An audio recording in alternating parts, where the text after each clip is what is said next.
आप देख रहे हैं अल्फा डिफेंस हिंदी में आपका स्वागत है।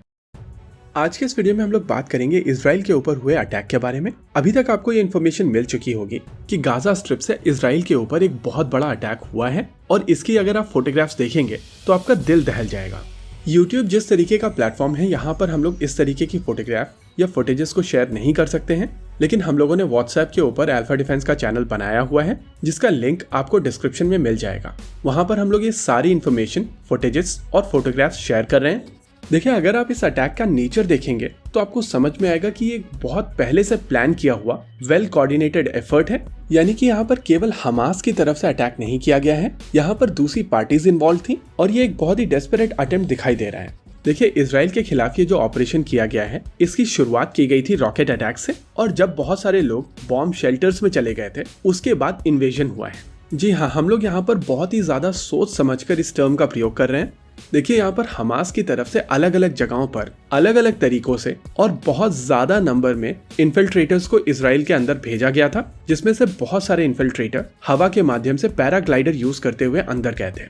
आप लोगों को अलग अलग जगहों पर बहुत सारी ऐसी फुटेजेस मिल जाएंगी जहां पर दिखाई देगा कि बंकर्स के अंदर इन लोगों ने जाकर लोगों को मारा है, टैंक्स के ऊपर आरपीजी मारकर फिर टैंक क्रू को बाहर निकालकर मारा है, वुमेन सोल्जर्स को कैप्टिव बनाकर उनको मारा है, म्यूटिलेट किया है और एज अ ट्रॉफी उनको वापस ले गए हैं। लेटेस्ट इन्फॉर्मेशन के हिसाब से लगभग 6 ऐसे सेटलमेंट्स हैं गाजा पट्टी में जिनका कंट्रोल इजराइल ने खो दिया है और हमास इनको पूरी तरीके से कंट्रोल कर रहा है। वहीं पर इजराइल की तरफ से officially state of war declare कर दिया गया है और यहाँ पर इस वर्ड को भी समझना बहुत जरूरी है। यहाँ पर किसी ऑपरेशन या रिटेलिएशन की बात नहीं हुई है, यहाँ पर डायरेक्टली वॉर की बात हुई है।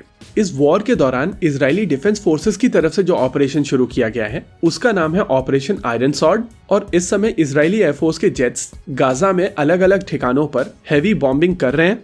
अच्छा, आपको यहाँ पर यह भी समझना पड़ेगा कि ये जो ऑपरेशन हुआ है या रिटेलिएशन हुआ है वो गाजा स्ट्रिप में हो रहा है और ये हमास की तरफ से किया जा रहा है।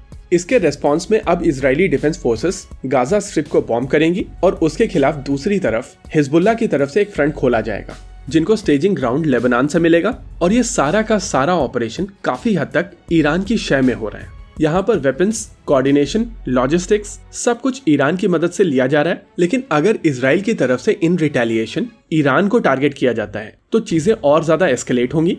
यानी कि आने वाले कुछ दिन इस इलाके के लिए बहुत ज्यादा क्रूशल हैं और जिस तरीके से आगे की चीजें एस्केलेट होंगी उसके हिसाब से इस इलाके का फ्यूचर डिसाइड होगा। देखिए, यूरोपियन यूनियन की तरफ से ये चीज क्लियर कर दी गई है कि इजराइल को पूरा राइट है अपने आप को डिफेंड करने का, और उनकी तरफ से ये जो ऑपरेशन किया जा रहा है उसको पूरी तरीके से ईयू की तरफ से सपोर्ट किया गया है। वहीं यूनाइटेड स्टेट्स ऑफ अमेरिका की तरफ से अभी तक कोई स्टेटमेंट नहीं आया है और नेचुरली टाइम डिफरेंस के चलते यूएस का स्टेटमेंट थोड़ा लेट आएगा, लेकिन मोस्ट लाइकली उनके स्टेटमेंट में भी यही चीज कही जाएगी कि इजराइल को पूरा राइट है खुद को डिफेंड करने का और उनकी तरफ से ये जो ऑपरेशन किए जा रहे हैं उसको मोस्ट लाइकली यूएस का सपोर्ट मिलेगा। लेकिन क्या इजराइल डायरेक्टली ईरान के अगेंस्ट जाएगा या फिर यहाँ पर केवल हमास को बॉम्ब करके इस ऑपरेशन को खत्म कर दिया जाएगा, ये आने वाला समय ही बताएगा। ओवरऑल इस समय सिचुएशन काफी ज्यादा वॉलेटाइल बनी हुई है और आप सभी को याद होगा कि कुछ समय पहले इजराइल और सऊदी अरेबिया के बीच में रिलेशनशिप को नॉर्मलाइज करने की कोशिश की जा रही थी, लेकिन ये एक इंसिडेंट इन सभी चीजों को डिरेल कर देगा और इसी वजह से ये देखना काफी इंटरेस्टिंग होगा कि सऊदी अरेबिया की तरफ से इस चीज को लेकर किस तरीके से रिएक्ट किया जाता है। अगर सऊदी अरेबिया यहाँ पर ईरान को डायरेक्टली जिम्मेदार ठहराता है तो आने वाला समय और ज्यादा इंटरेस्टिंग हो जाएगा। इसी वजह से सऊदी अरेबिया का रेस्पॉन्स यहाँ पर बहुत ज्यादा क्रूशल है और ये डिसाइड करेगा कि आने वाले समय में किस तरीके के ऑपरेशंस होने वाले हैं। इसी के साथ आज के इस वीडियो में रखते हैं केवल इतना ही। वीडियो को अंत तक देखने के लिए धन्यवाद। देखते रहिए अल्फा डिफेंस। जय हिंद।